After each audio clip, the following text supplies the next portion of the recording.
the feedback about the production and final outputs, what all resources you are putting in then about within the process also, so that we can, in a dynamic manner, you can take care of the processes so that you can further improve the productivity.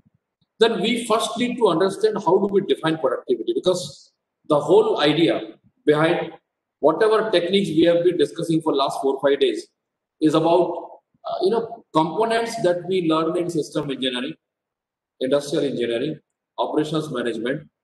The flavor could be any, but the final target is that we want to enhance the performance of the system.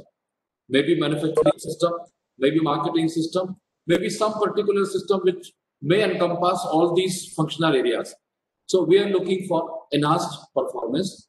To us, that enhanced performance would be productivity. If I take care of productivity as a single parameter, probably I have taken care of inputs, I've taken care of outputs, I've taken care of the processes, and how best we can focus our attention.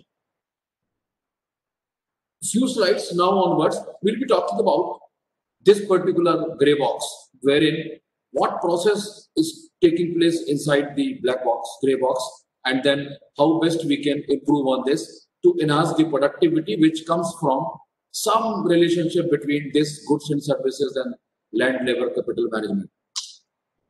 Let's see. So this said it is productivity, which is a common measure how well the resources are being used, or as a measure of effective use of resources, usually expressed as the ratio of output to input.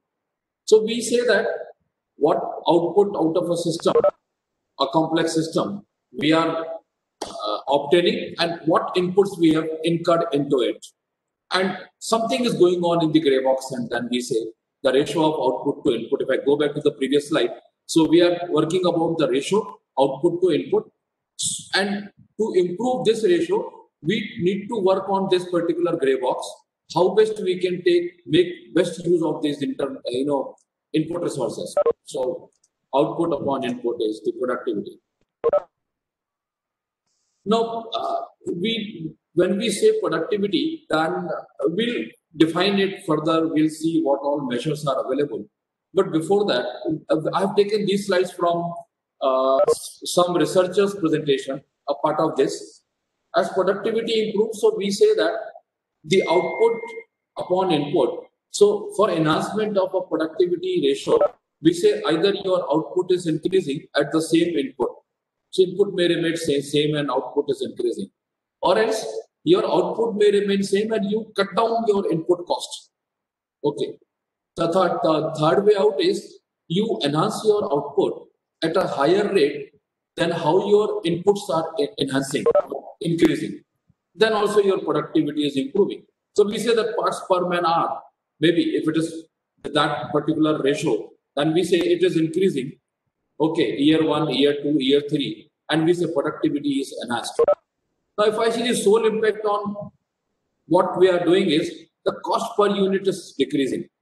Because when you enhance your productivity, ultimately the ratio is reducing, the ratio is increasing, so your total cost is reducing. So we say the cost per unit is decreasing.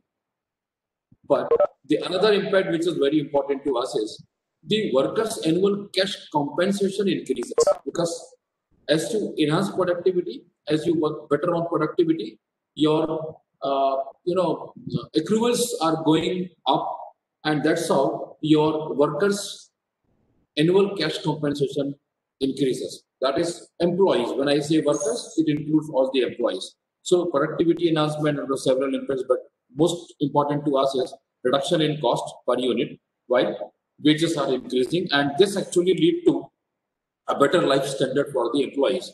So productivity is lot of time, many of time, it is relevant to the economics people, social sciences, and now for many years together, when this industrial engineering, oblique system engineering has come into picture, it's about engineering also, technology and engineering.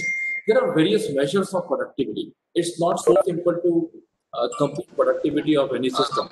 When we say productivity, I am starting from somebody's microphone is put on. Can you please? Yeah. So there are different measures. If I start from bottom, the total measure, that is the total productivity, is goods or services produced and all inputs used to produce them. Actually, when it's the ratio, the biggest challenge in computing the productivity comes when what will be the units of goods or services produced and what will be the units of inputs that are being incurred into producing them. So you have to ensure that both the units are similar.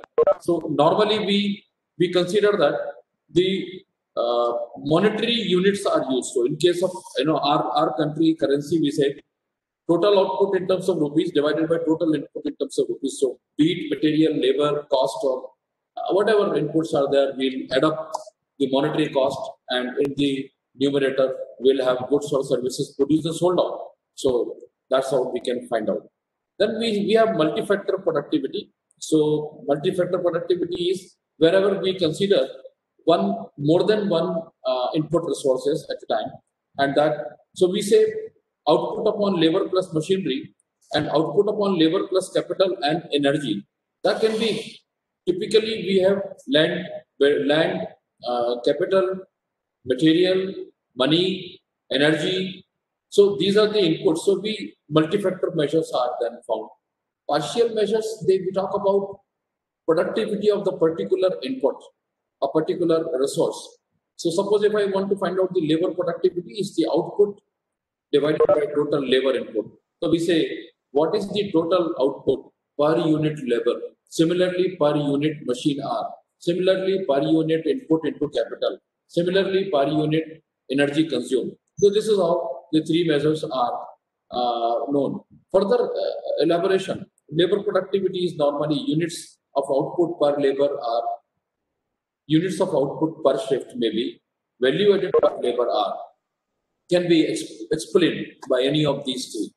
Machine productivity is normally explained by units of output per machine hour, value added per machine hour. Capital, units of output per unit input, or rupees value, rupees added as a value addition of output per unit input. Similarly, for energy, units of output per kilowatt hour, rupees value of output per kilowatt hour. So these are the examples. How do we present the partial productivities? I'll give you another example when we talk about different workplaces and how their productivities can be thought of. So restaurant customers, that is meals per labor hour. So every labor hour, how many meals we are getting as an output. Sales per square feet is about retail store. Pounds of meat per pound of feed. So chicken farm. Then kilowatts per ton of coal. So you say utility plant. Tons of paper per cord of wood. This 2 to 10 is something else. Okay.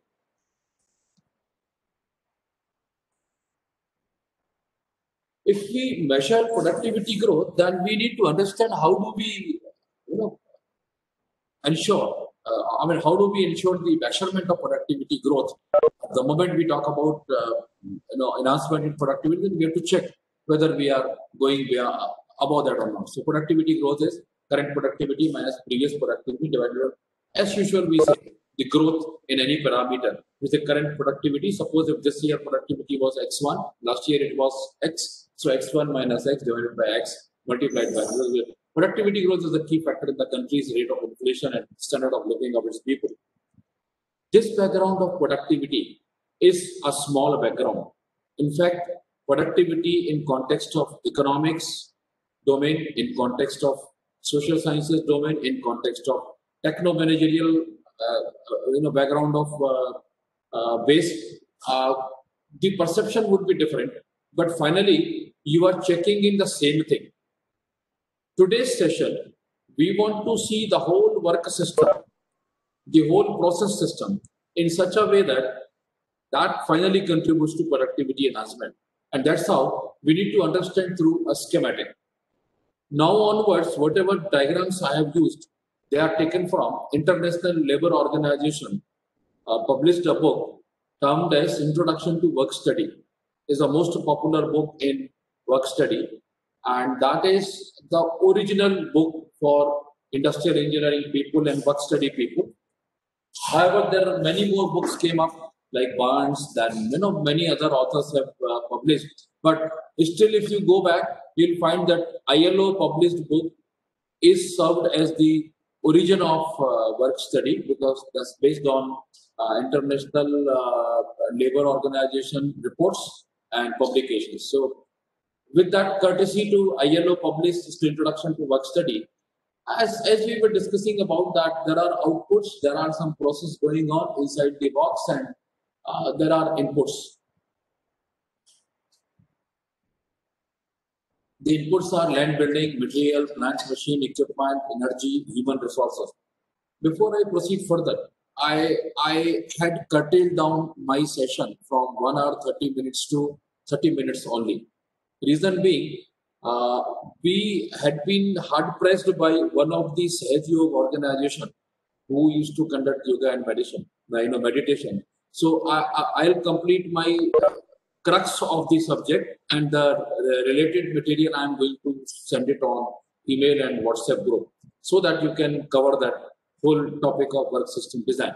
But today what we will do, we'll quickly go through the important content of work system design, the fundamental concept of work system design, the conceptual part of that. So the rest of the part which I was thinking to cover with the help of examples and some problems that you can go on, and in case of any problem, you can always get back to me on mail. So these are the 5 inputs which are typically, there can be 6, there can be 7, it's all depending on the classification. So there is something goes on with the help of managerial inputs and your products and services are out. So this is called as a system.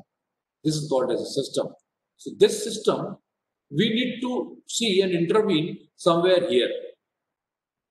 So we're talking about plans, direction, coordination, control, motivation is an intellectual intervention of a management.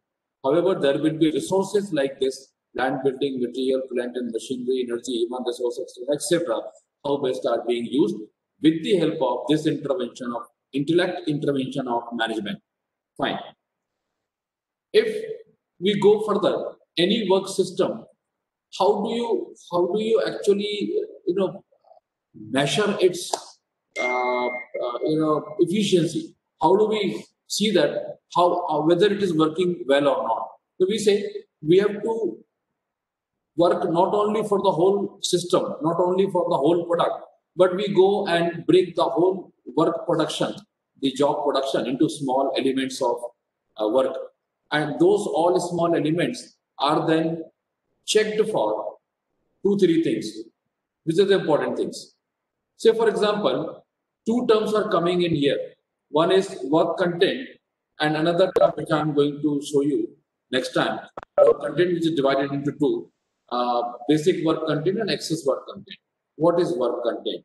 It's the amount of work contained in a given job, work, product, or process. Suppose if we're talking about a particular process, you are going to say, for example, facing on lathe machine, a particular job, a defined job, a specified job. So how much time it's going into do that facing operation? We say it can be man hours, it can be work hours, it can be machine hours. So we need to understand the work content of a job, which is a small part of a total procedure. So that's what is work content: man hours, work hours, or machine hours. We break this work content is easily broken up into 2 parts. One is basic work content, another one is excess work content. See, ideally, any job, if you want to make, if you want to produce, will require a minimum irreducible time to complete that job. So ideally, suppose if I'm talking about facing of or turning operation, a particular job is given to you, you are facing or turning it, there is a minimum irreducible time required to do that. But actually what happens in practical situation, you do not complete that particular job in the given minimum time that is irreducible. You always come up with some excess work content, and that you are. So actual operation times are far more in excess due to excess work content. We have to work on this excess work content, because basic work content is something which is irreducible minimum. And what excess work content are being contributed, that is what is affecting your performance, that is what is affecting your productivity. I'm not inviting comments and discussion. Why? Because I want to cover maximum part of my content by 4:15, so that uh, the next session can be taken up. If you see this again from ILO Introduction to Work Study, the whole work content, as we discussed before, is the part is basic work content, which is the irreducible minimum uh, time, irreducible minimum input required to complete that work, time required to complete that work. But because of various reasons, broad classified as three basic reasons, the job is not completed in the minimum irreducible time. We need to understand those reasons. They are categorized as A, B, and C. ILO has categorized before in 4 categories, but after merging and all, recently it has been now done into 3 categories. These 3 categories are work content added by poor product design, work content added by inefficient methods of manufacture or operation, and then third one is ineffective time resulting from human resources contribution. Interesting part, we said that this is what is the minimum time required to complete the job. But because of these three, your job content is increasing. Job content is increasing by the excess work content. And this is what is total work content into that particular job. Let's try to further operate what are these A, B, C, and category, A and B and C categories. So when we say basic work content, you can't do anything. But you have got these 3 categories, and A category, which is poor product design, is poor for design or frequent design changes of the product or the system or the process, wastage of material, incorrect quality standards is one category. Poor layout, utilization of space, inadequate materials handling, frequent stoppages as production changes from one product to the other, ineffective method of work, poor planning of inventory, frequent breakdown of machines and equipment is second category, which talks about inefficient methods. And then third one goes to the human resources. So absenteeism, lateness, poor workmanship, accidents, occupational hazards. So like this, you have got 12 broad reasons why you keep on adding excess work content into the basic work content, and that's what actually affects your performance. Now, this work system design and or industrial engineering is so studied that you got solution to all these 12 issues, actually more than that. So if you go to these 12 remedies, remedies, that's not the right word, would say that 12 methods, 12 tools, 12 techniques which the jargons used in system engineering. We'll see one by one: product development, proper materials, quality control, better layout and process planning, materials handling, production planning and control, method study, and an activity reduces method study, of course, inventory control, then preventive maintenance, proper management and personnel policy, training, and better working condition. So these 12 are not restricted to 12 only, but this is something a report published way back. So whatever jargon we are using nowadays, so starting from total quality management, preventive maintenance, total productive maintenance, supply chain management, inventory models, then your break-even analysis, facility layout planning, what not, integrated, accelerated product design and development. All these courses are not courses, they're all the practices, tools, and techniques which are used in system engineering are taking care of these 12 components, which we're actually adding on the excess work content. That's what is actually the total summation of some system engineering and industrial engineering. So total time of a job is now basic work content plus excess work content, the total ineffective time. Somehow, can we reduce this total time, this excess time, A, B, and C? Can we work on A? Can we work on B? Can we work on C? Such that ideally this is eliminated. If this is eliminated, then the work will be completed in irreducible minimum time period. So this is all we need to understand. Now, once we know that the many years back, when people started intervening on by these 12 areas, and they thought of dividing the whole intervention in two categories. One is, they said, we need to carry out a study of the present procedure that we are using. And number two is, we need to understand some mechanism where the time measurement can be assured. So these two are seen. So actually, work study came into picture, and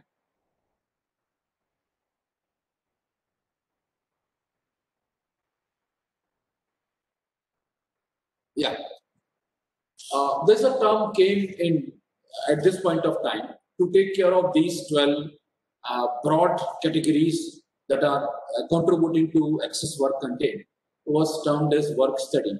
And they said work study is an area of knowledge that addresses the problem of work simplification with the basic objective of productivity enhancement and human comfort and safety. They said that though productivity enhancement is our sole objective, but this particular domain of engineering and management takes care of human comfort and safety also. So let's define work study. It's a systematic examination of the methods of carrying on activities so as to improve the effective use of resources and to set up standards of performance for the activities being carried out. So with this definition, what we are saying is, whatever present procedure are being used to make use of your resources, to convert that into output, we'll try to examine those methods. Okay, and we'll try to see how best we can improve on those methods that are being in use presently, and then make more effective use of resources so that the standards of performance can be set. So work study, but work study has to be taken care of using two techniques which are known as method study and work measurement. I was telling you, one side you will talk about the procedure will be examined critically and then improved. At the same time, it's not only procedure, it's at the same time you have to ensure that how best you can minimize on the work content, time, ineffective time. So method study is a systematic recording and critical examination of ways of doing things in order to make improvement. And work measurement is the application of technique designed to establish time for a qualified worker to carry out a task at a defined rate of working. Until unless you go these two techniques hand in hand, it will not be possible to justify the work study successfully implemented. So I'm saying that method study, on one side, you try to have a focused critical examination of the present way of doing things. At the same time, there is a person who is working on it, then you should know how a qualified average worker, how much time actually should he take, should consume to complete that job. So method examination and then the person who is involved there. These two studies, method study and work measurement, they are actually part of the work study. So using the particular protocol and hierarchy, the sole idea is going in for higher productivity.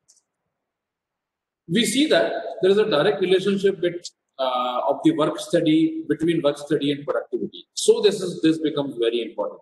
Because by applying work study principles, suppose if the cost is reduced by 20%, say for example, it means that if you have reduced the cost by 20% by saving the time, by reducing the work content of the procedures, means you have enhanced the productivity by 20%. So simple. There are various reasons why work study is very valuable. They are enumerated. I will not read them out one by one. But it is a systematic approach to critical examination of the methods that we are existing methods.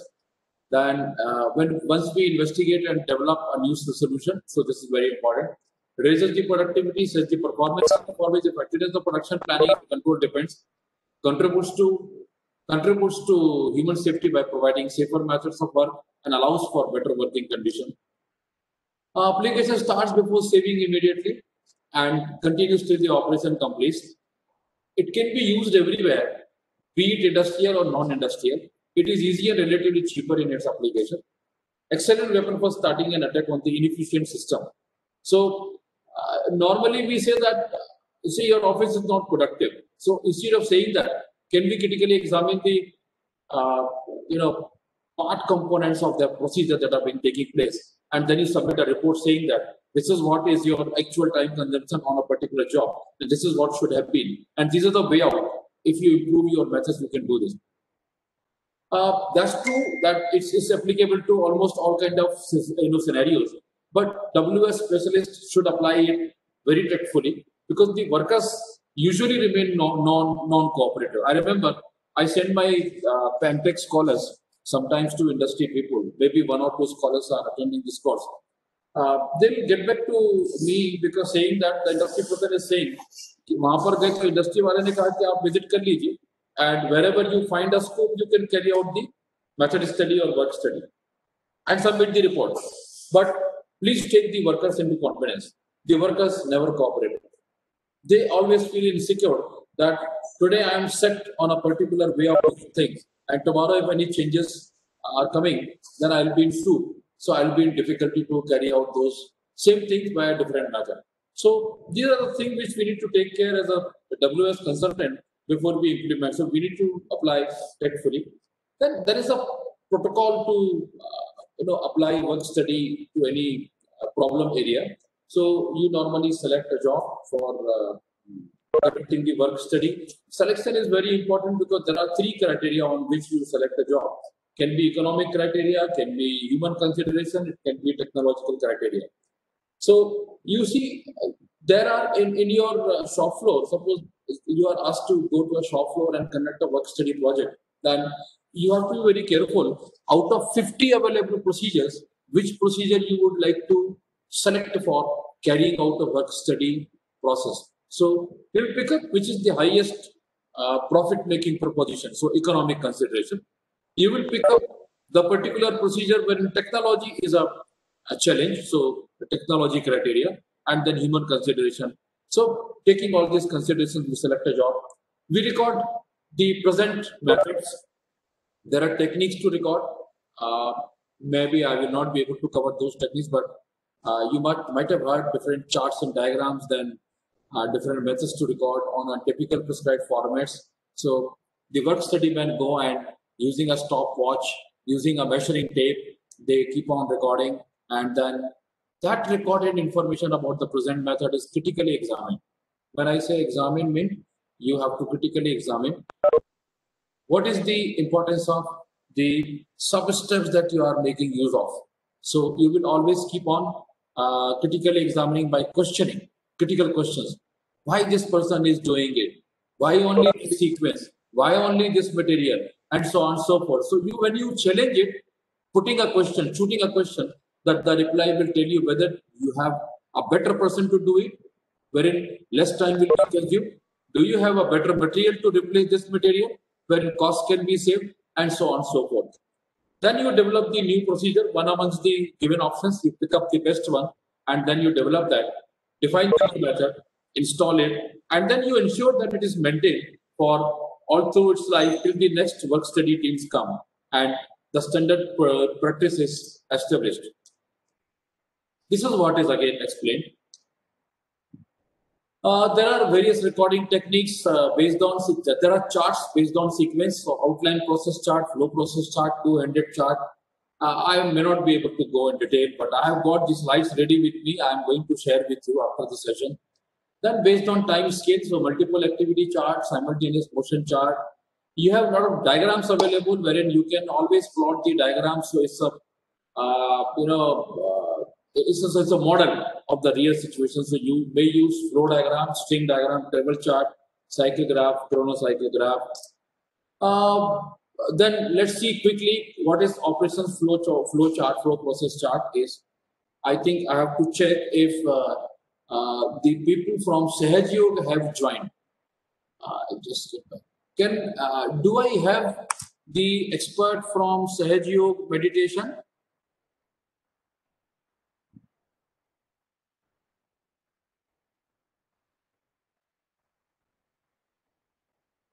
Yes, sir. The presenters have joined, sir. Okay, fine. So I have Mr. Vijay there. Yes, sir. Yes, sir. Can you reply to me, Mr. Vijay? Can you reply, please? Yeah, hi. This is Chandrakant Devda. So Yeah, Chandrakant. Yeah. yeah. And Mr. Vijay is also there. Yeah, Vijay sir has joined. He left. Maybe he will join after some time. So I will start the session. No problem. Then, dear participant, what I'll do is I'm stopping it here, and this is something based on some feedback received from participants, and I was in touch with the people behind Sahaj Yoga meditation, and because AICT has also strongly recommended to conduct some discussion on yoga and meditation. So what I'll do is I'm abruptly starting my class here, and I'll take a couple of minutes to introduce the learned speaker who have come all the way for. Sir, very nicely executed session, sir. Thanks a lot for your presentation. I'm sorry I could not complete it because actually it was scheduled till 5:15. But then I and Aditi discussed that we should keep this Sahaj Yoga also. So fine. But it was even then very informative, and sir, we really thanks a lot. Thank you very much. I'll quickly introduce our speaker of today of the current session. We have got Mr. Chandrakant Devda, who is working as a senior technical delivery manager with Western Corporation Private Limited, based out of Pune. He has completed his BTech in Electronics and Instrumentation Science, postgraduate from University of Pune in the year 2004, with a brief stint in technical sales marketing. Chandrakant has largely associated. Kindly mute your mic. Somebody's mic is on. Can you please mute your mic? With a brief stint in technical sales market, Chandrakant has been largely associated with software and IT industry in India, USA and Japan for the last 15 years, and has worked with various Indian and foreign companies including Wipro Technologies, Johnson Control, Toshiba Electronics, etc. Chandrakant has been associated with and voluntarily conducting the Sahaj Yoga meditation programs and classes free of cost with various government organizations, colleges, schools, and private sector companies. I take this opportunity to welcome Mr. Chandrakant S. Devda to our program. I will quickly, introduce the other speaker, though he will join later, I think. Chandrakant, he will join later. Is it that? Sorry. Yes, he's supposed to join little late. Maybe once he join, you can introduce him. No problem. Okay, no problem.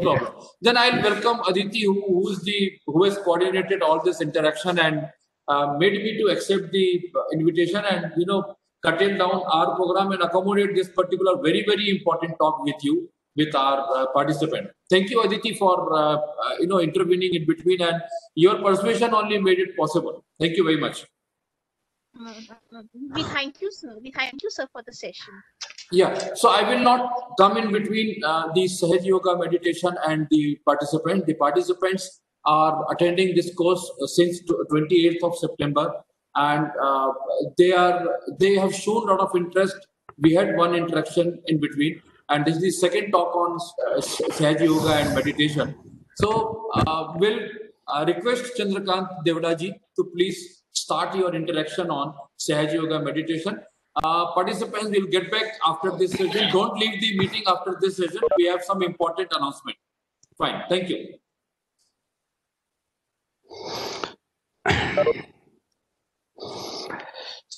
So just give me 1 minute to share the PPT. Hope you all can able to see the PPT. So is my PPT is visible? Yeah, it's opening. Okay. So good evening, all respected participants. Maybe good afternoon still. So good afternoon. And today we are conducting the Sahaj Yoga meditation. So syntax will be very simple. We will have a theory part around 10 to 15 minutes, and then we will have a 10 to 15 minute practical part, and after that we will have a question answer and how to practice at home. So it's a very simple format, but at the end of this session you will experience the real inner peace, the balance within you, or maybe we can say the science of spirituality or the experience of self-realization. If you follow this instruction properly today, you will see the real transformation within you. You will get the physical, mental, spiritual, all kind of benefit. So the key is, if you give us only 30-35 minutes properly today, you will enjoy this session properly, and you also follow the instruction properly, then you will receive all the benefit, all the blessing, and all the good health. So let's start the session quickly. So I want this session little interactive. So before we start the session, I would like to post your one major problem which you are facing in your day-to-day life. So whatever the problem which you face in your day-to-day life, so can you please share your thought, maybe one problem which you are facing in your day-to-day life, the most important problem which you are facing. Can you please post on the chat so at least I can understand what is this problem is all about. So thanks Garima. Joshi ma'am says sleeplessness, effective time management, workload is too much, anxiety. Okay, what else? Stress and depression. Okay, very good. Headache. Yeah. Stress. Okay, stress, maybe stress. What else?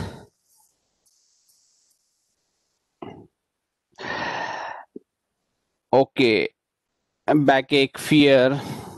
Good. So I can see there are many problems which we observe. Okay, so Hemant sir is saying the mind is full of thoughts. So maybe, yeah, this is a very correct answer. So let's start categorizing this problem in one by one. So some of the problem is because of a health issue, maybe physical problem, some kind of pain, some kind of headache. These are the one categories. Second categories is most of the answer I see the stress related problem. So what is the cause of stress? What is the real cause of stress? If I can ask you, the three main reason behind the stress is what is this? So if I see the Hemant sir answer, they have, and also Shubham sir answer, they have given a correct answer is a thinking, thoughts, overthinking, or a thoughts. So if you see, the first main reason for stress is a thought, second main reason is thought, and third main reason is also thought. So all the fear, all the stress, all the depression, all the angry behavior will come from the thought only. So thought is the main culprit for all this problem, or maybe a root cause. So how to resolve this problem? If the thought is the main problem, how to do this? How to resolve, how to remove this thought from the root? Yeah, so Dr. Ajay sir says correct. Meditation is the correct method. Thank you, Ajay sir. You have given a correct answer. So the meditation is the main thing which we can resolve the thought problem. But let's understand the definition of meditation. What is the simplest or easiest definition for meditation? Can you please say? Can you please post? What do you think? What will be the very simple definition of meditation? Anything? Anyone want to share the simple definition? You can unmute or you can post in a chat. So someone says the pranayam, but pranayam is not the correct answer. Okay, so Hemant Sharma says becoming a thoughtless. I guess I'm getting an answer in a very short time. Yes, so correct. The correct answer is given by Hemant sir. So becoming a thoughtlessness is the real meaning of meditation. So what is exactly happening? If you observe, we are getting a every day we are getting a multiple thoughts. So thoughts may be from the past or thoughts may be from the future. But there is no state or even fraction of second where we do not have a thoughts. Every day we are getting a thousands and thousands thought. If you observe the sine wave of our thoughts, one thought will come, it will raise, it will go down, then immediately another thought will come, it goes down, and another thought will start. But if we increase the distance between two thought, that we call as a vilamba, or in Hindi we call as a nirvicharita. You can see the second diagram where you can see there are two thoughts, but between that there is some space. That space we call as a thoughtless awareness. That is we call as a dhyan. That is we call as a meditation, or in Sanskrit we call as a turiya state. Okay. So if we achieve this state, this is we call as a meditation. But how we can achieve this thoughtless awareness? Because if we close our eyes, we are getting a multiple thoughts. You can do this experiment if you want. You can close your eyes for a few seconds and you can observe. You are getting a multiple thoughts, but you cannot be a thoughtless aware, or maybe you cannot be in a nirvicharita state. You can do that. Okay, my screen is not visible. Let me check. Stop sharing. Thank you, sir. Hope now the screen is visible to everyone.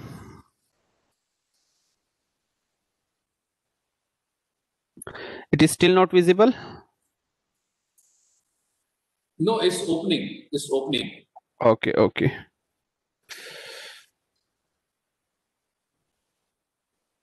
It's taking some time to open it. Maybe can you give me a presenter rights? Maybe that will be the causing a problem. No, that is there. You can always present. I think that's not a problem. Yes. Because all the participants by default they all are presenter. They can all share. Okay. So hope now it's visible, or it's still problem? No, it's still problem. You have got the same link that I was using. It's the same link we have used. So Okay, when you okay. came, that time I was delivering a talk and I was sharing. Maybe some internet issue. I don't know. Yes. Maybe there is some issue. Or I'm not sure. So anyway, no problem. Hope the screen will come soon.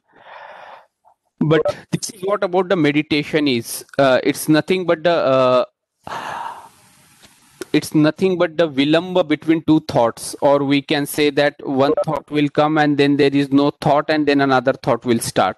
So the place where we do not have any thought, that particular state we call as a thoughtless awareness, we call as a turiya state in Sanskrit, in Hindi we call as a dhyan. So this is what we are going to achieve today. So now let's understand the meaning of yoga. So now can you please tell me what is exactly meaning of yoga? You can post your answer on chat. What is a yoga?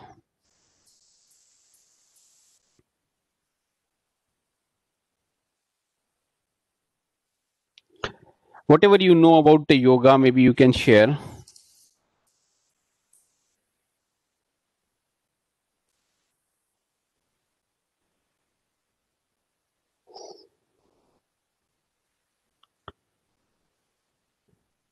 Okay, it's connecting with the God. Dr. Ajay sir says.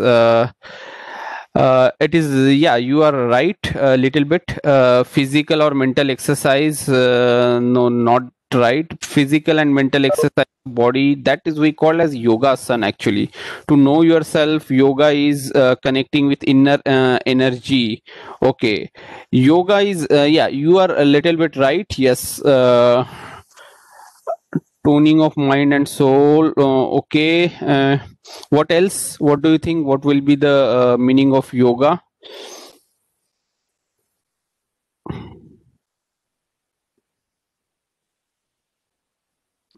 Connecting a mind and heart. Okay. Union of individual consciousness, that of the universal consciousness. Okay, so Mr. Anand has given a almost correct answer. So yoga is nothing but the union or a connection, the connection between your own energy with the cosmic energy, or you can say that universal energy or a divine energy or almighty God energy, whatever you can say. If the connection will establish between your own energy with the cosmic energy, that process we call as a yoga or a union. So what is exactly the Sahaj Yoga? Saha means with, Ja means born. So Sahaj means the energy which is born with you. That process we call as a Sahaj Yoga. So the connection of your own energy which is connected with the cosmic energy, and that whole process we call as a Sahaj Yoga. So now let me try once more for just give me 1 minute. Mayur, you are there? Can you please try to share the PPT? Mayur? Mr. Mayur? Do you want me to share the presentation? Yeah. Can you please share the presentation? Sure, I'll try. Just a second. Yeah. So just give me a 1 or 2 minute because if the presentation is visible, it will be very nice. So till now we understand meditation, we understand the yoga, we understand the Sahaj Yoga. Now we will try to understand the benefit of Sahaj Yoga meditation. So what are the benefit of Sahaj Yoga meditation? So Sahaj Yoga meditation gives the benefit in all area, like your physical health will improve, your mental health will improve, you get a lot of benefit in your spirituality also. Okay, so I guess now screen is visible. Okay, yes.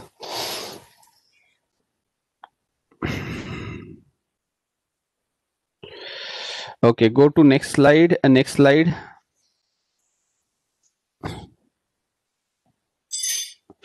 Yeah, just go to the next slide. Yes, next slide.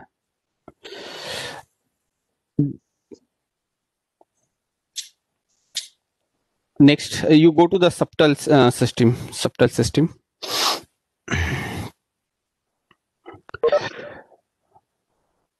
Okay, so here we are. As I told you, yoga is nothing but the connection with your own energy with the cosmic power.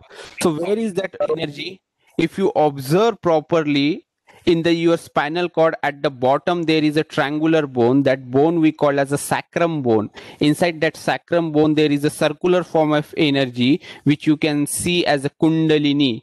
Once that energy get awakened or activate, it goes to top of our head, the point number 7, and connect with the cosmic power. That process we call as a union, or that process we call as a yoga.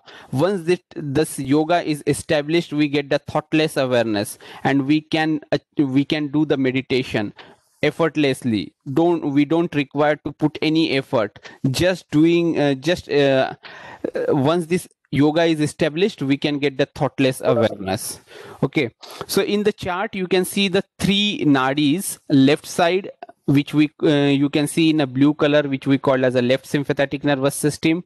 Also we call as a Ida nadi or Chandra nadi. Then the yellow side, which you can see in the diagram, which we call as a right sympathetic nervous system, or a Pingla nadi or a Surya nadi. The center path, which is in white color, which we call as a parasympathetic nervous system, or we call as a Sushumna nadi in Sanskrit. On this Sushumna nadi, we have a 7 energy center, which we call as a Muladhar, Swadhisthana, Nabhi, Hriday, Vishuddhi, Agya, and Sahasrar. This each energy center is associated with their quality, which we call as a innocence, creativity, peace, love and compassion, collectivity, forgiveness, and integration.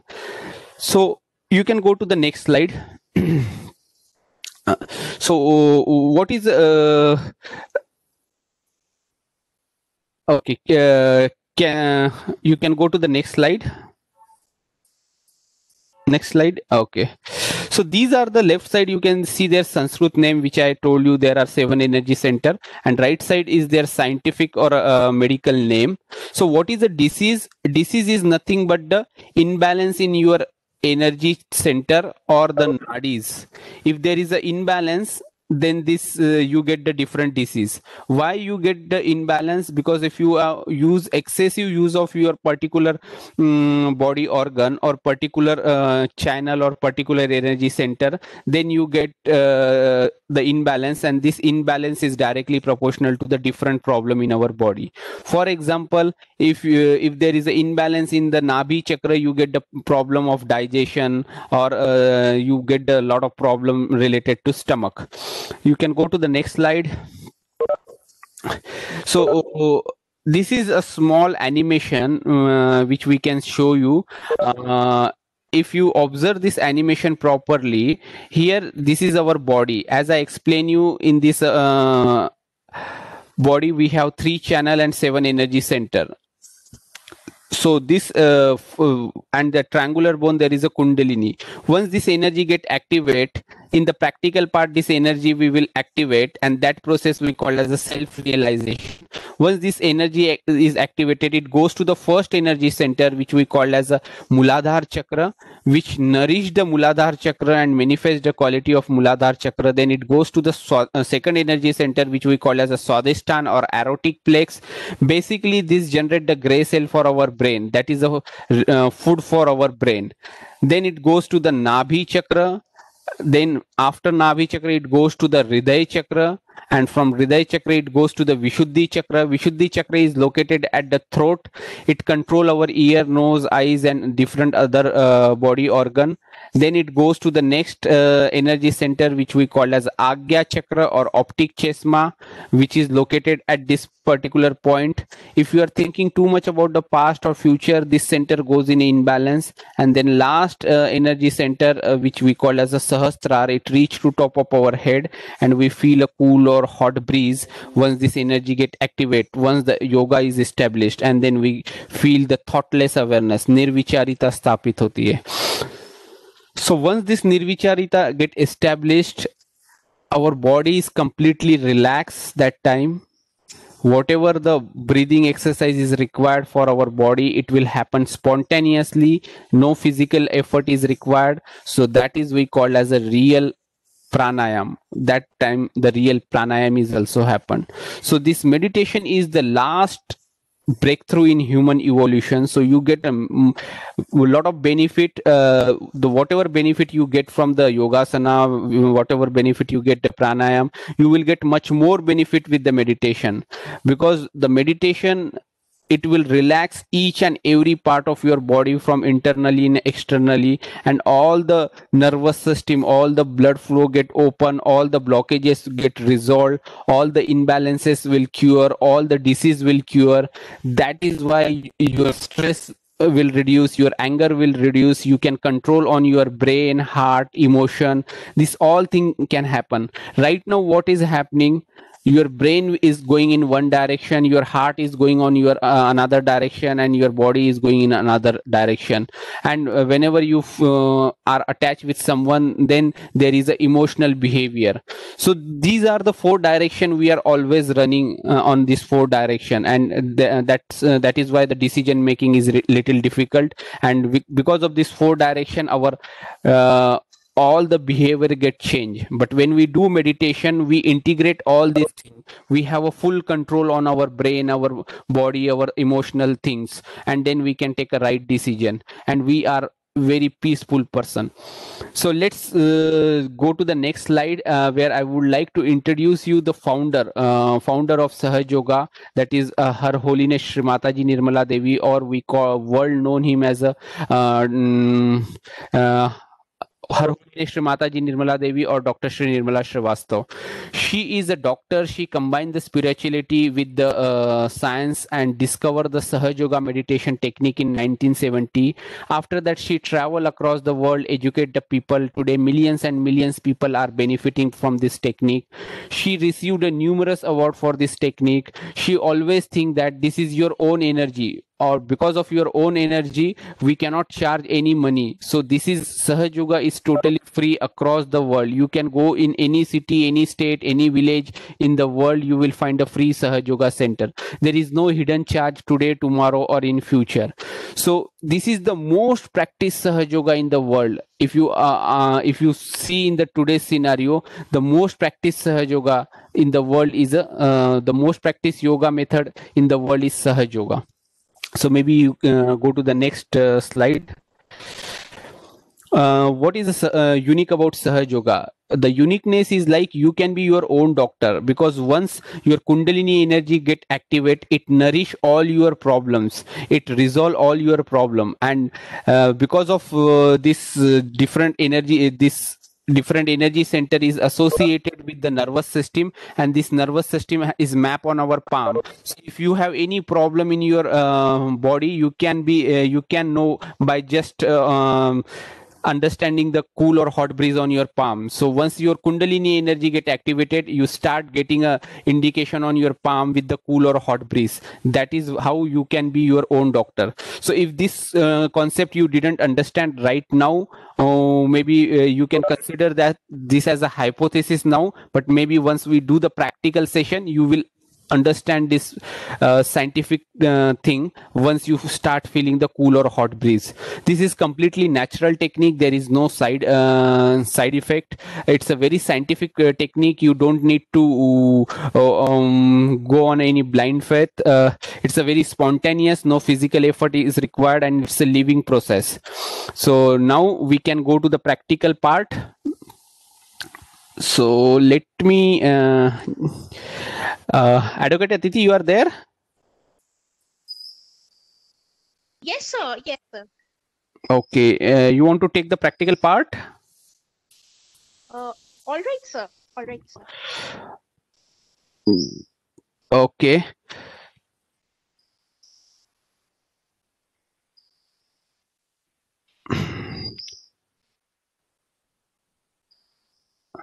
Yeah, so maybe you can show the balancing part. Yeah. Okay, I will be going on mute. So Advocate Aditi will take over this session from here. Yes, go ahead, ma'am. Thank you, sir. Okay, so now all participants, what we will do now is we will begin with the balancing technique.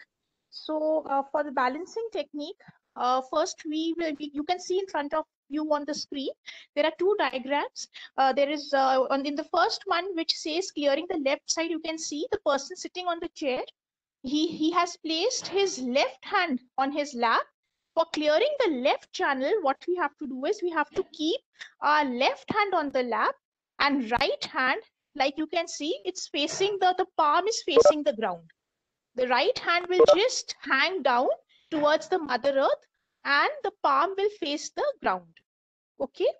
And for the right channel balancing, what we have to do is we have to keep our right hand on the lap, and left hand, it will face the sky. Okay, so right hand on the lap and left hand will face the sky, just like you can see on your screen. Okay, so but before we begin with the left, it's very simple. In case somebody thinks that they have not placed the hand properly, or they've made some wrong placing of hands, there's nothing to worry, because here you need to have a pure desire from your heart. So if you have a pure desire in your heart that you want to receive the blessings of the entire cosmos, you want to get your self-realization, nothing will stop you will get the blessings.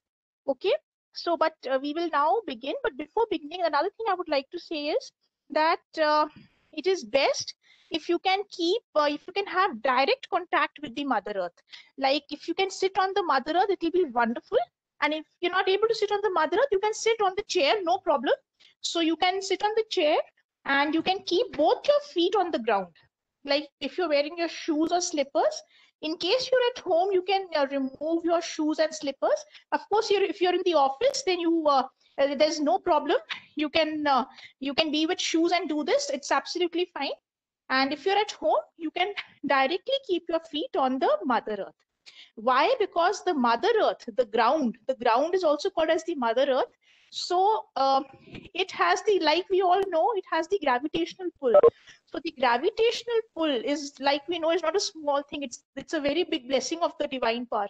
So that gravitational pull also absorbs all the imbalances which are inside us from the subtle energy centers which are placed at the sole of our feet, just at the base of our feet. So we have these 7 energy centers on the spinal cord, on our hands, and on our feet, on the sole of our feet. Okay, so that is why it is best if we can keep either sit on the ground, or if you're sitting on the chair, we can keep our feet on the ground. Our feet will get grounded with the mother element. Okay, all right. So now we will start with the left channel and right channel balancing. So I'll request all, it will just take about 2 to 3 minutes, but you will see the difference after these 2 to 3 minutes. And after balancing, we will move towards self-realization, which is another 2 to 3 minutes. That's okay. So now we'll just be very relaxed. We'll just sit in, we'll be very relaxed. In case there are any thoughts that are coming to our brain, we don't have to fight with those thoughts. We don't have to stop those thoughts, because if you're fighting and stopping them, they will never stop. They will sit on our head even more. So allow the thoughts to come. This is a spontaneous process. Just like the sun rises from the east, it doesn't rise from the north or the west. In the same way, the air, so everything is the natural elements. It cannot be explained. It's a spontaneous happening. So in the same way, this is also a spontaneous happening. Allow the thoughts to come. They will subsequently automatically reduce. Okay, all right. So now keep our eyes closed so that our attention remains within us, within ourselves. So we'll keep our eyes closed. We will all close our eyes. And we will do the left channel balancing, which means that we will request the Mother Nature, we will request the divine power to clear all imbalances of our left channel. Okay, so left hand we will keep on our lap. Right hand, if we are sitting on the ground, automatically we can keep the right hand on the ground, face the palm on the ground. But if you're sitting on the chair, we can just hang our hand and the palm should be facing the ground. Like you saw in person sitting on the chair, just sitting and just facing the palm downwards. Now we will just say this affirmation in our heart. Oh Mother Nature, please remove all the imbalances from my left channel into the Mother Earth.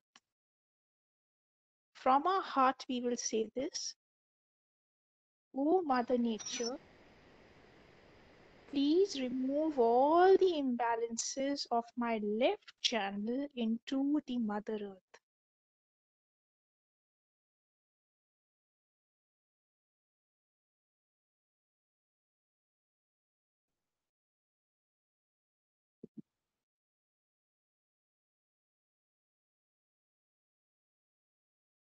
You will feel that from your right hand, which is facing towards the Mother Earth, you will feel something moving down towards the Mother Earth, and that something is our imbalances,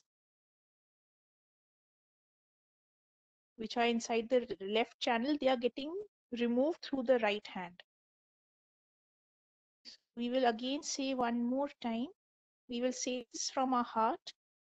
Oh Mother Nature, please remove all the imbalances of my left channel into the Mother Earth.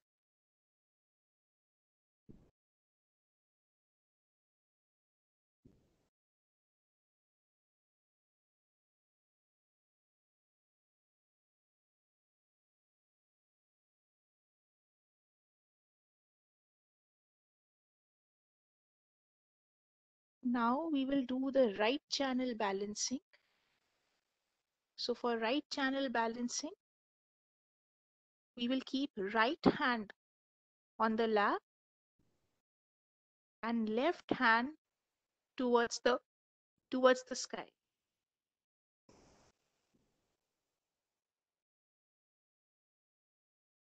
And now we will say this affirmation from our heart. O Mother Nature, O Divine Power, please remove all the imbalances of my right channel into the sky, into the ether element.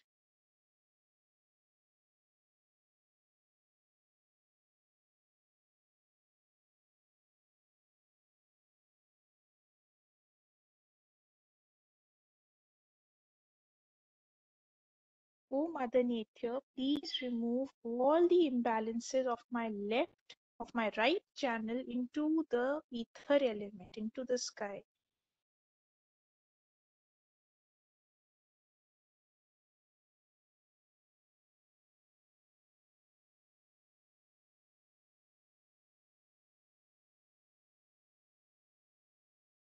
You will feel that from your left hand, which is facing the sky, you will feel something is moving upwards towards the sky. And that's something which you're feeling moving upwards towards the sky are the imbalances which are moving upwards into the sky, into the ether element. By chance, if there's someone who's not able to right now experience it, the balancing is happening, but if you're not able to feel it from your hands, don't worry. After the self-realization process, if you do again, when you check, you will automatically see that you will feel also something moving upwards towards the sky.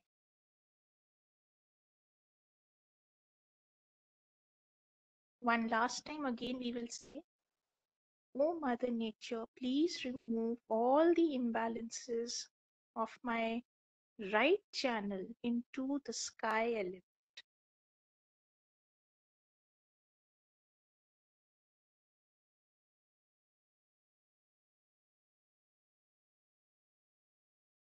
हे परमात्मा, मेरे right channel की सभी imbalances को, सभी बाधाओं को कृपया करके इस आकाश तत्व में विलीन कर दीजिए, इस आकाश तत्व में बहा दीजिए.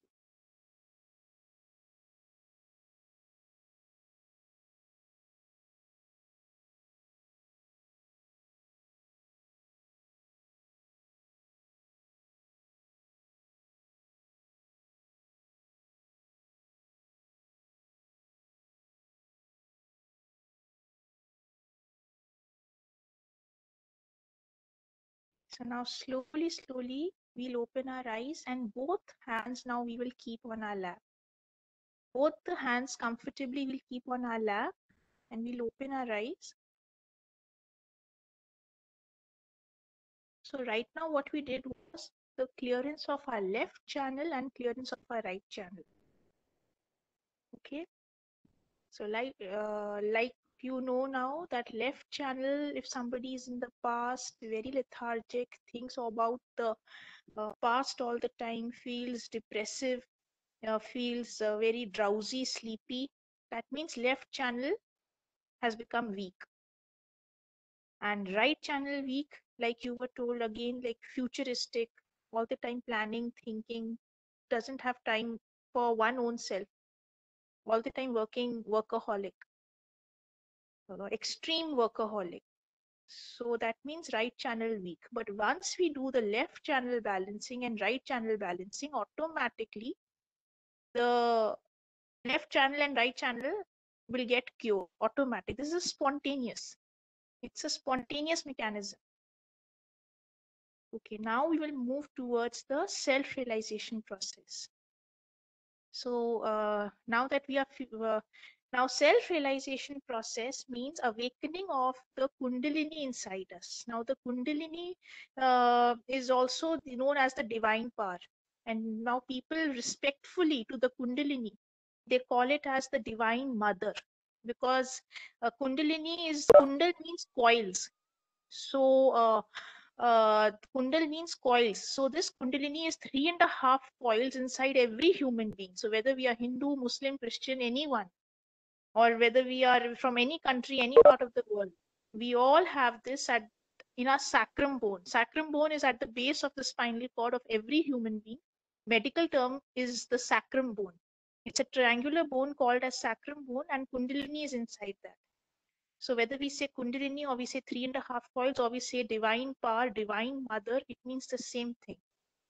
So now to awaken that, we will do the self-realization process. And the awakening of the Kundalini is only and only possible because on 5th May 1970, Sri Mataji, Her Holiness Sri Mataji Nirmala Devi, who is also the founder of Sahaj Yoga, had opened the 7th chakra. The 7th chakra, which is center of our head, had opened 7th chakra for the entire universe on 5th May 1970. Because of that happening, like because of the 7th chakra was opened, today people can get their self-realization within a second. So the whole world today bows down to Sri Mataji and thanks Sri Mataji for this gift to humanity. You can also see the photograph of Sri Mataji on your screen. So now it is that is why 5th May is also called as the World Sahasrara Day. Okay, and this 3.5 coil has millions of threads. The exact number, if anyone wants to know, so it is 21 raised to power 108. So if it is calculated, 21 raised to power 108, if it is calculated, it is a very, very huge number. So those many threads are there inside those 3.5 coils, inside the Kundalini. So today we are going to pray to the divine part that this Kundalini gets awakened.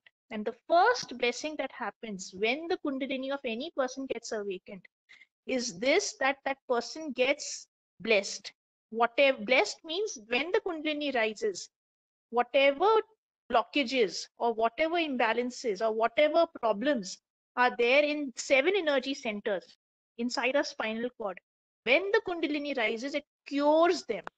It cures them and then starts rising slowly, slowly upwards, curing each and every chakra, and it moves upwards and comes to the center of the head. So as a byproduct, the person gets cured. As a byproduct of the awakening of the Kundalini, the person gets cured of physical, emotional, mental imbalances and problems. Okay, so now we will do the self-realization process.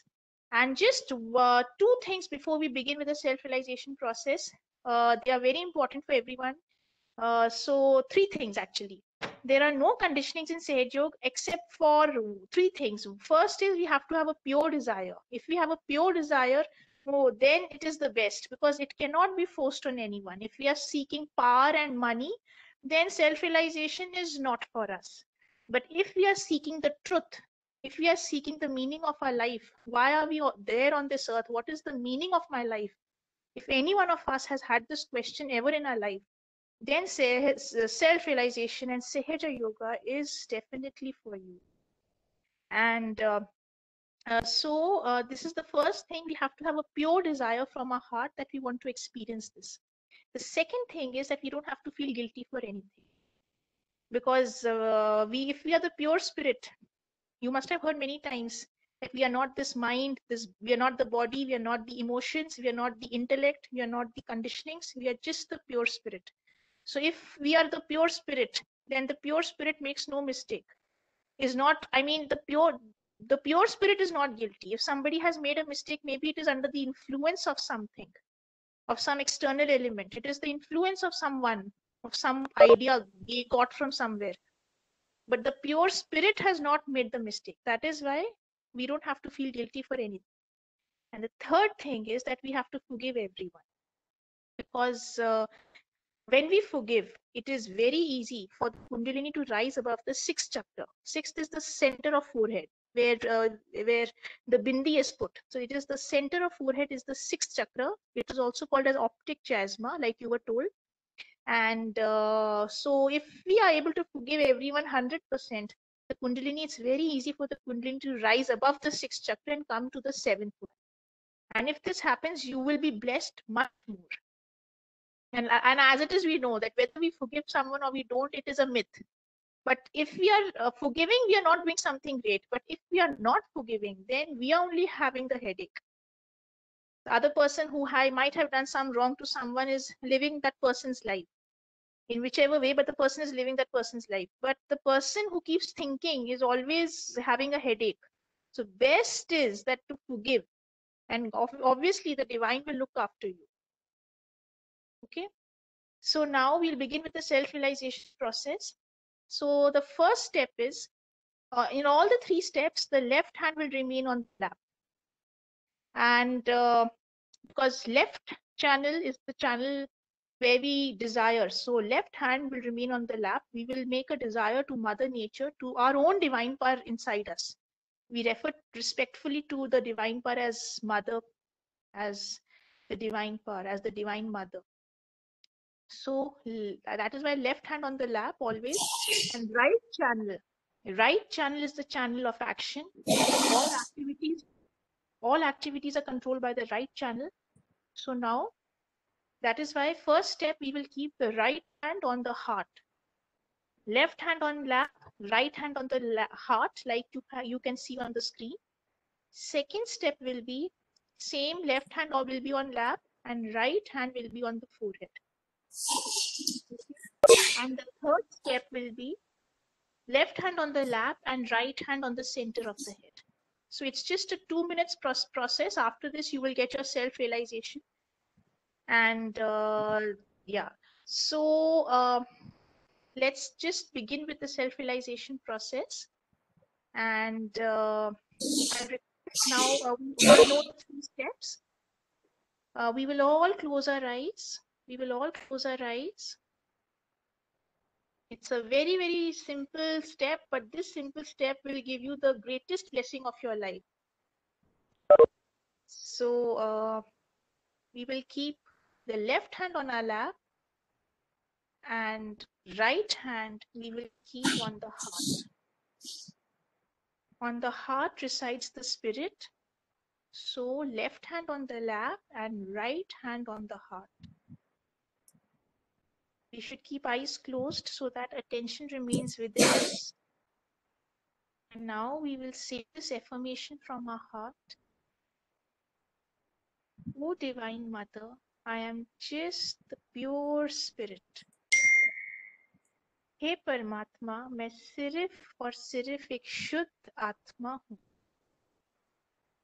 O Divine Mother, I am just the pure spirit. With full confidence within yourself, we have to say this affirmation. We have to say this prayer in our heart. O Divine Mother, I am just the pure spirit.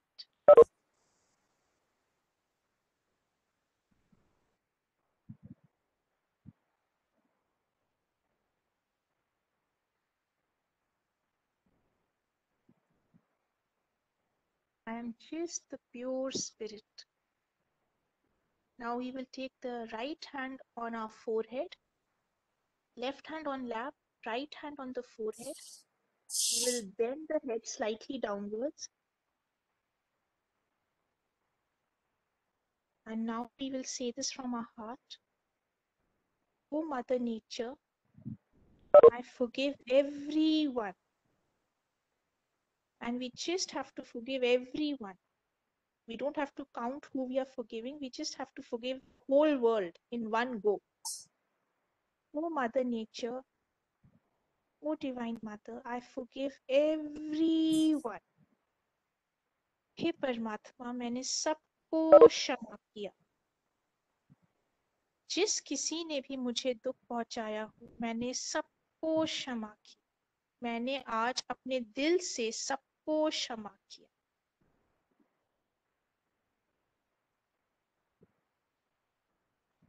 O Divine Mother, I forgive everyone.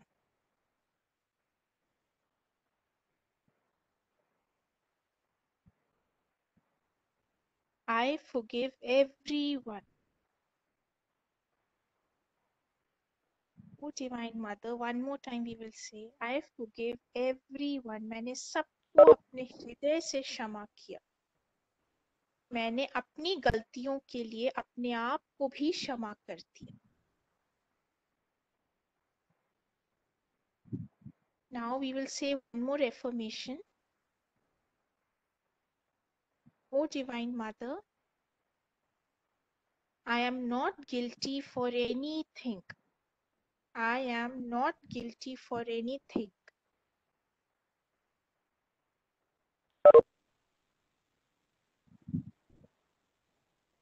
I am not guilty for anything.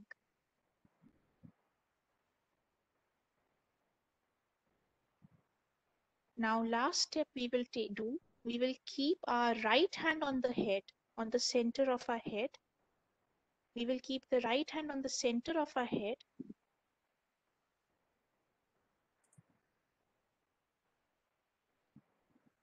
And rotate the hand clockwise. Left hand will be on our lap and right hand we will take it on our head and rotate our hand clockwise so that the scalp also moves.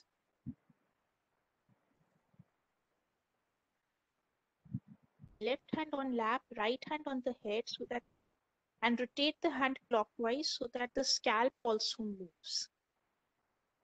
And here we will say, from our heart we will say, O Divine Mother, please give me my self-realization. O Divine Mother, please give me my self-realization.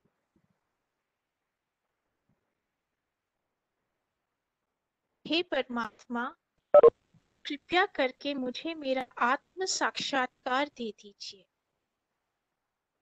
हे परमात्मा, कृपया करके मुझे मेरा आत्म साक्षात्कार दे दीजिए.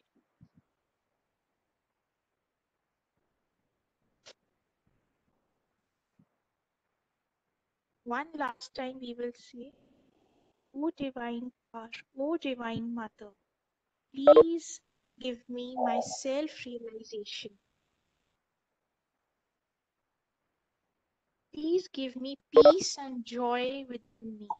Please make me experience the peace and joy of this universe within me. We will keep both our hands on the lap. We will keep both our hands on the lap. Slowly, slowly we'll open our eyes. Now, just take your left hand 2 to 3 inches above your head and just see if you can feel some sort of a cool or a warm breeze flowing from your head. Just check if you can feel a cool or a warm breeze flowing from your head. Now this time we don't have to keep on the head, above the head, like 2 to 3 inches above the head. Now from the right hand, now we will check from the right hand. The same thing we will check from the right hand. Now right hand 2 to 3 inches above the head. And just see if you can feel some cool or warm breeze flowing from your head. Okay, so now we'll keep both our hands down. You must have seen, you might have either felt cool, cool or warm, or maybe some lukewarm or some tingling sensation on your head or maybe on your hands. If you keep your hands open right now, you will see something flowing from your palms. So this this cool or warm breeze, the thing that you felt is the Kundalini when it rises. You can type, in fact, on the chat if you felt cool or if you felt warm. Or in case if there's someone who probably didn't feel, they can also type. And whether the very normal question people have is why cool and why warm? Both mean the same thing, that your Kundalini has got awakened. So once the Kundalini gets awakened, you automatically you get this cool and warm breeze on your palms and on the center of your head. So both cool and warm means good, that your Kundalini has got awakened. Only thing is, if you're feeling like slightly warm or hot, maybe we have still not been able to forgive everyone. So once at home you will just see that once you forgive everyone, just try forgiving everyone from your heart and then check over your head. Automatically, the warm will change to cool. And so this is where you can check after when you go home. And with this, today, like you got your self-realization. And self-realization, just like a seed is put in the Mother Earth, it germinates after that. So after that, if you put water and sunlight goes to the plant, to the seed, then the seed turns out into a very beautiful plant. In the same way, the self-realization means the main thing has happened. The Kundalini has got awakened. Now, to grow regularly in your meditation, to grow deep into your meditation, you should into your spirituality and to get more and more blessings, to cure your chakras more and more. What you have to do is you just have to every day do right channel and left channel balancing, which we did in the beginning. We will also be sharing few PPTs with Dr. Soni, and I'll request Soni sir to please share it with the faculty. And so you will get an overview of how you should now do it at home. So left channel and right channel clearancing, you can start from today onwards. Just spend 5 minutes in the morning and in the evening. If you don't get 5 minutes in the morning, evening, do it at any time during the day. 2 to 3 minutes, 5 minutes. Whenever you will sit for left channel and right channel clearancing, you will see the difference. And there is another technique, which is foot soaking technique, which today we will not be able to, today we will not be covering, but we will send you the PPT and we'll send you the websites through the PPT. So you will know exactly what is the foot soaking technique. Foot soaking technique is a clearance technique. It removes the toxins, all the imbalances from you. Not only from with respect to physical ailments, but also in all aspects of your mental imbalance, every kind of problem, stress, anxiety, depression. Everything will go away with regular left channel, right channel clearance and regular foot soak. So the main website is sahajayoga.org, sahajayoga.org.in, sahajayoga.org.in, and another website is free meditation. So we request the participants to please go on these websites. We'll also and I'll request Chandrakant sir in case if there's Chandrakant sir, if there's anything. So I have posted one feedback form. So I request you all participants, please fill feedback form. It will take a 1 or 2 minutes, so we can give you more information once we get your email ID. And if you have any specific problem like blood pressure, sugar, or maybe heart problem, or some aging issue, you can ask us. We can give you the solution. And once again, thanks to Soni sir for giving this opportunity, and all the management team, and thanks to all the respected participants for attending this session. This is a very good session. If you attend regularly, you do practice regularly, like every morning 10 minutes and every night 10 minutes, you will find a real transformation within you. But the key is you need to practice regularly. If you practice at least for 8 days, you will see the tremendous change. You will not observe this, but the people near to you, around to you, will observe these changes, and they will let you know that, okay, we see there are some positive changes within you. So I request you all, if you do a regular meditation at home, that will be nice. At home, you don't need to follow all this step.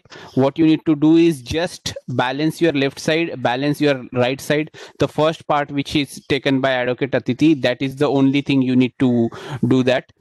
And if you have any specific 1 or 2 question, we can take. I don't know, Soni sir, we have 5 minutes more. No, I think because the input was such that I was not able to interrupt. In fact, the problem is at 6 o'clock. At 6 o'clock, our validity scheduled, and some dignitaries are expected to join. And before that, we have to conduct a test also. That is the we done, sir. We done from our side. We completed things. So thanks a lot, sir. Yeah, thank you, Aditi and Chandrakanta sir, for your nice presentation. Thank you. I do know this is not good to interrupt such kind of session in between, but we had, we are helpless by the schedule, and somehow, but we have learned this. Next time, whenever we conduct any such program, we'll get back to Aditi and surely have some longer association. So thank you very much. And Thanks a lot. Probably whatever link you have given, these participants are requested to fill it later after the test. They will surely respond to you, sir. So thank you very much, Aditi and Chandrakanta ji. Thank you so much, sir. It is indeed an honor for us to be present here. We really thank you for this session. And definitely, we hope that the participants, once they regularly start doing, they'll themselves come up with their miracle stories and will share their own benefits. We thank you so much, sir. Thank you so much, sir. Okay then. Bye bye. So you can leave the meeting now, Aditi and Chandrakant, so that we can proceed with our next step. Thank you. Yes. Yes. Thank you.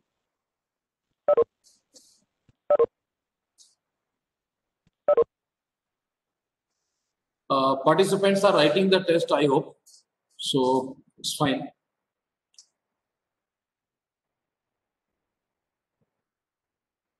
Barveji, let them do the test. No briefing is required. After this, they are supposed to come at 5:55 again on using the different link.